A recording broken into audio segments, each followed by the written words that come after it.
লিটন দাস আর হইছে শান্ত আদৌ কি টি-20 ম্যাটেরিয়াল? আমার তো মনে হয় না, কারণ সামনে যে বিশ্বকাপ আছে আমেরিকায়, আর সেই জায়গায় ইউএস এর সাথে যে কালকে ম্যাচটা হইল, সেই জায়গায় কিন্তু তারা 5 উইকেটে হাইরে গেছে বাংলাদেশ দল।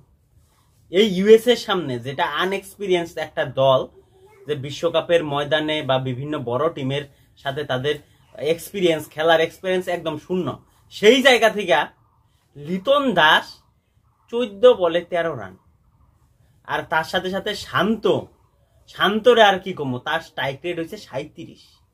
মানে এটা কি টি-20 স্ট্রাইক রেট? তার যদি পুরা কেরিয়ার স্ট্রাইক রেট আমরা দেখি শান্তর, তাহলে সেই জায়গায় কিন্তু আমি দেখবার আমু 111 হয়েছে স্ট্রাইক রেট। এটা কিন্তু টি-20 স্ট্রাইক রেট কোনোভাবেই হইতে পারে না। কিন্তু লিটন কুমার দাসের স্ট্রাইক রেট 127 হইলেও কিন্তু তার যে গত 12-14টা ম্যাচ, সেটা কিন্তু একদম ফ্লপ। মানে প্রত্যেকটা ম্যাচ তিনি কিন্তু ফ্লপ দিতেছে। তাহলে এই জায়গা থেকে আমেরিকার সাথে যেই দল হারতে পারে, আর সেই দলের অবস্থা তাহলে কিরকম হবো? তাহলে সে শ্রীলঙ্কার বিরুদ্ধে কিভাবে জিতবো? সে নিজের মাঠে জেতা আর আমেরিকার বিদেশের মাঠে জেতা সমস্ত রকম আলাদা। যেটা আনএক্সপিরিয়েন্সড একটা টিম আমেরিকা, তার কাছে হাইরে যাওয়াটা এটা একটা পুরা লজ্জারই ব্যাপার।